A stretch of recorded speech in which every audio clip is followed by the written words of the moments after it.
دیکھیے قرآن عربی زبان میں نازل ہوا ہے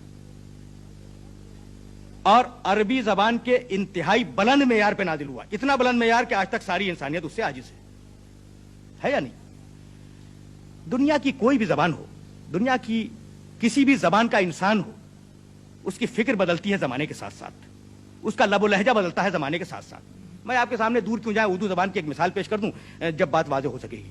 دیکھیے غالب ایک بہت بڑا شاعر ہے ہماری اردو زبان کا۔ غالب کا ایک بڑا مختصر دیوان ہے جو آج موجود ہے۔ اس دیوان سے تو یہ اندازہ نہیں ہوتا کہ کس عہد کا کون سا کلام ہے غالب کا، لیکن اگر آپ ریسرچ کریں گے تو آپ کو اندازہ ہوگا کہ آخری عمر کی غزلیں کون سی ہیں، ابتدائی عمر کی غزلیں کون سی ہیں۔ اب آپ شعر دیکھیں: دہانے ہر بتے پیغار جو زنجیر رسوائی، عدم تک سلسلہ پہنچا ہے تیری بے وفائی کا۔ اب آپ توجہ فرمائیں کہ یہ کتنا عجیب و غریب شعر ہے، اس کے معنی کو اگر بیان کیا جائے تو کتنی دیر لگے گی۔ دہانے ہر بتے پیغار جو زنجیر رسوائی، اب یہ بتے پیغار جو کیا شے ہے؟ یا مثلا غالب نے کہا شمار صبح مرغوب بتے مشکل پسند آیا، تماشائے بیکف بردن صد دل پسند آیا۔ اب آیا کا لفظ اگر آپ نکال دیں تو پورا شعر فارسی میں۔ یہ ایک اسٹائل ہے غالب کا جو ابتدائی جوانی کے عہد کا ہے، اور غالب جب بڑھاپے کے عہد میں داخل ہوئے تو فرماتے ہیں کہ ہاں بھلا کر تیرا بھلا ہوگا، اور درویش کی صدا کیا ہے۔ دیکھیے کتنا آسان کر دیا۔ ابن مریم ہوا کرے کوئی، میرے دکھ کی دوا کرے کوئی۔ زبان بدل گئی یا نہیں بدل گئی؟ تو ہر انسان کے ساتھ یہ بات وابستہ ہے کہ جیسے جیسے اس کی عمر بڑھتی ہے، جیسے جیسے اس کے تجربات بڑھتے ہیں، جیسے جیسے اس کی فکر میں وسعت پیدا ہوتی ہے، زبان بھی بدلتی ہے اور فکر بھی بدلتی ہے۔ یہ کتاب جو 23.5 سال کے عرصے میں نازل ہوئی ہے، اس کی پہلی آیت بسم اللہ الرحمن الرحیم اقرأ باسم ربک الذی خلق، اور ایک قول کے مطابق آخری آیت الیوم اکملت لکم دینکم واتممت علیکم نعمتی ورضیت لکم الاسلام دینا۔ نہ فکر بدلی نہ زبان میں کوئی تبدیلی پیدا ہو۔ یہ ہے کمال کہ اگر انسان کا کلام ہوتا تو کہیں نہ کہیں فکر میں کوئی تبدیلی پیدا ہوتی، کہیں نہ کہیں زبان کے اندر کوئی تبدیلی پیدا ہوتی۔ تو اس کتاب کا کمال کیا ہے؟ کیا فقط فصاحت و بلاغت کمال ہے؟ نہیں۔ اب ذرا سا سطح فکر کو بلند کیا جائے۔ اس کتاب کا کمال یہ ہے کہ چیلنج کیا کہ کتاب کا جواب لاؤ۔ عربی زبان میں ہے نا کتاب عربی زبان میں ہے، تو وہ لوگ جن کی مدر ٹنگ عربی نہیں ہے، مادری زبان عربی نہیں ہے، وہ خود بخود خارج ہو گئے اس چیلنج سے۔ وہ کیسے لکھیں لیکن ان کی مادری زبان عربی نہیں ہے؟ اچھا تو اب عرب بچے، وہ لکھے جواب اس کتاب کا۔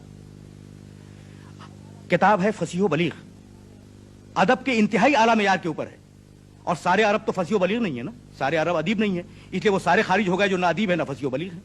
اب بچے ادبا، ادیب بچا، اور ادیب کو یہ حق ہے کہ وہ کتاب کا جواب لکھے۔ اب فرض کیجئے کہ ایک ادیب بیٹھا کتاب کا جواب لکھنے کے لیے، تو وہ فقط ادب لکھے گا نا، لیکن کتاب میں فقط ادب نہیں ہے، دین بھی ہے۔ کتاب میں فقط ادب نہیں ہے، دین بھی ہے۔ تو اب ایسا انسان تلاش کرو جو ادیب بھی ہو اور دیندار بھی ہو، یعنی عالم دین بھی ہو۔ فرض کیجئے آپ نے ایسا انسان نکال لیا جو ادیب بھی ہے اور عالم دین بھی ہے، لیکن کتاب میں فقط دین تو نہیں ہے نا، معاشیات بھی ہیں، اس کتاب میں معاشیات بھی ہیں۔ اب ایسا انسان تلاش کریں جو ماہر معاشیات بھی ہو، عربی کا ادیب ہو، علم دین کا ماہر ہو اور ماہر معاشیات ہو۔ تو کیا فقط معاشیات ہے؟ اس کتاب میں سیاسیات بھی ہیں۔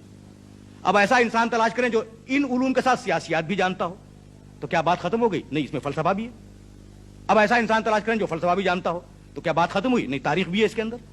تو اب ایسا انسان تلاش کریں جو تاریخ بھی جانتا ہو، تو بات کہاں رکے گی؟ لیکن فرض کریں تھوڑی دیر کے لیے فرض کریں کہ آپ نے ایسا انسان تلاش کر لیا جو عربی کا ادیب بھی ہے، متدین اور عالم دین بھی ہے، فلسفہ بھی جانتا ہے، منطق بھی جانتا ہے، معاشیات بھی جانتا ہے، دنیا میں جتنے عقلی اور نقلی علوم پائے جاتے ہیں ان سب کا ماہر ہے، لیکن کتاب پھر بھی گرفت میں نہیں آئے گی۔ اس لیے گرفت میں نہیں آئے گی کہ اس میں علم غیب بھی ہے۔ اب ایسا انسان کہاں سے ڈھونڈ کے لائیں گے اب آپ ایسا انسان کہاں سے تلاش کر کے لائیں گے جو علم غیب بھی جانتا ہو؟ اس لیے یہ کمال ہے قرآن مجید کا، یہ کمال ہے قرآن مجید کا کہ جو لفظ جہاں پر رکھا وہ قیامت تک کے لیے ایک حرف آخر بن گیا۔ میں نے ابھی آپ کی خدمت میں عرض کیا کہ فَإِن لَمْ تَفْعَلُوا وَلَن تَفْعَلُوا، ہرگز اس کا جواب نہیں لکھ سکو گے، علم غیب ہے یا نہیں ہے۔